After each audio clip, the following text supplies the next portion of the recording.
1 2 3 start. सभापति महोदय, अब मैं आर्थिक मामलों पर आना चाहता हूँ। मैं अधिक समय नहीं लूँगा। इस बात को सभी स्वीकार करेंगे कि तीव्र गति से हमारी आर्थिक प्रगति हो, इसका प्रबंध किया जाना चाहिए। इसके लिए ऐसा वातावरण बनाने की आवश्यकता है जिससे उत्पादन बढ़ सके, वितरण में समानता आ सके और उपभोग में संयम से काम लिया जा सके। हर बजट को और हर कर प्रस्ताव को इसी कसौटी पर कसा जाएगा यथा क्या उससे उत्पादन बढ़ता है, क्या वितरण में समानता आती है, और तीसरी बात यह कि क्या हम देश में ऐसा वातावरण बना सकते हैं कि लोग जितना कमाते हैं उतना खर्च न करें, उसमें से बचाएं और उसे राष्ट्र की समृद्धि में लगाएं। अगर इस कसौटी पर सरकार की आर्थिक नीतियां कसी जाएं तो मुझे लगता है कि उनमें पर्याप्त सुधार की गुंजाइश है। मैं वित्त मंत्री की कठिनाई को समझ सकता हूँ। विकास की आवश्यकता अधिक धन की मांग करती है।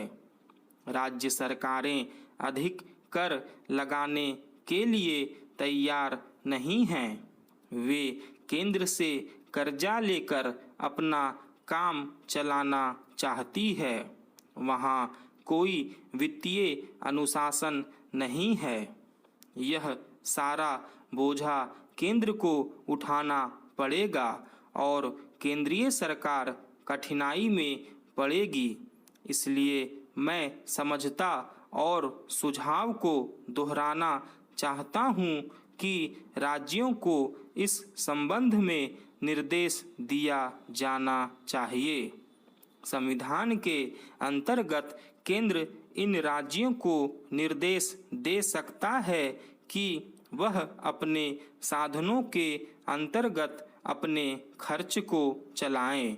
केंद्र के कर्ज पर निर्भर नहीं रहना चाहिए। विशेष परिस्थितियों में कर्जा दिया जा सकता है, लेकिन कर्जा लेकर अपना काम चलाना यह उनका स्वभाव नहीं बनना चाहिए। अपवाद रूप में कर्जा लेकर वह किसी विशेष परिस्थिति का सामना करने के लिए प्रस्तुत हों तो उसका विरोध नहीं किया जा सकता।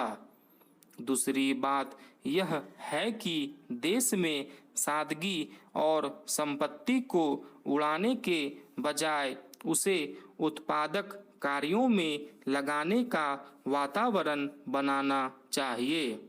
मैं नहीं जानता वित्त मंत्री महोदय इससे कहाँ तक सहमत होंगे, लेकिन आज देश में समाजवाद की चर्चा बहुत होती है। लोगों का समाजवाद की ओर देखने का दृष्टिकोण विकृत हो गया है। लोग हमें क्या मिलता है इस ओर ज़्यादा ध्यान देते हैं। हम कितना खर्च करते हैं इस ओर ध्यान नहीं देते हैं। समाजवाद बिना संपत्ति की अभिवृद्धि किए और बिना उसके समान वितरण के नहीं आ सकता। हमारा देश कृषि प्रधान देश है। सभापति महोदय, खेती के बाद उद्योग का हमारे देश के आर्थिक जीवन में बड़ा प्रमुख और महत्वपूर्ण स्थान है। स्वतंत्रता के बाद देश में बड़े बड़े और मौलिक उद्योग धंधे खड़े किए गए हैं जिनकी बहुत आवश्यकता थी। उस दिशा में अच्छा प्रयास किया गया है और उसमें बड़ी सफलता भी मिली है। लेकिन जहां बड़े बड़े उद्योग धंधे खड़े हुए, वहां छोटे छोटे उद्योग धंधों की, विशेष रूप से उन उद्योग धंधों की जो देश में परंपरा से चले आ रहे थे, बड़ी उपेक्षा हुई। बहुत से उद्योग धंधे अपने पुराने ढंग से चले आ रहे हैं, उनमें कोई नया परिवर्तन नहीं लाया जा सकता है, उनका कोई विकास नहीं हो सकता है।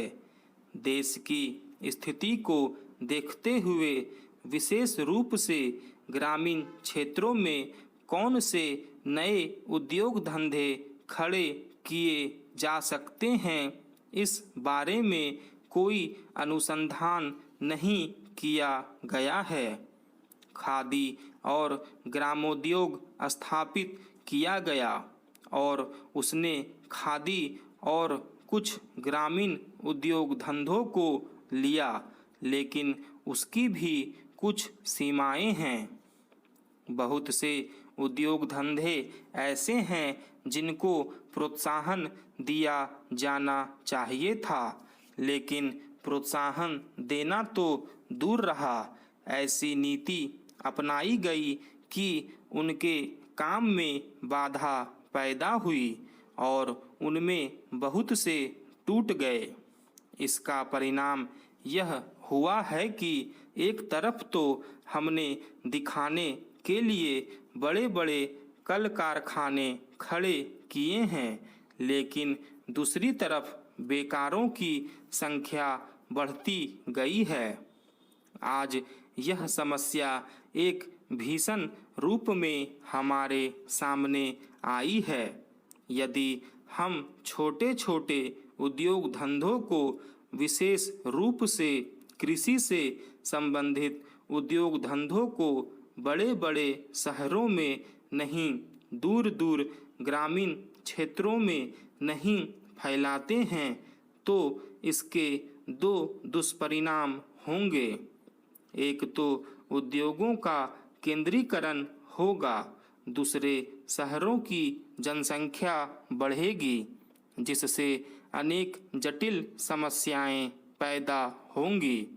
इससे हर एक आदमी को काम नहीं मिलेगा और हमारे जो पुराने उद्योग धंधे जीवन से संबंधित सामग्रियां तैयार करते हैं, उन पर बुरा प्रभाव पड़ेगा।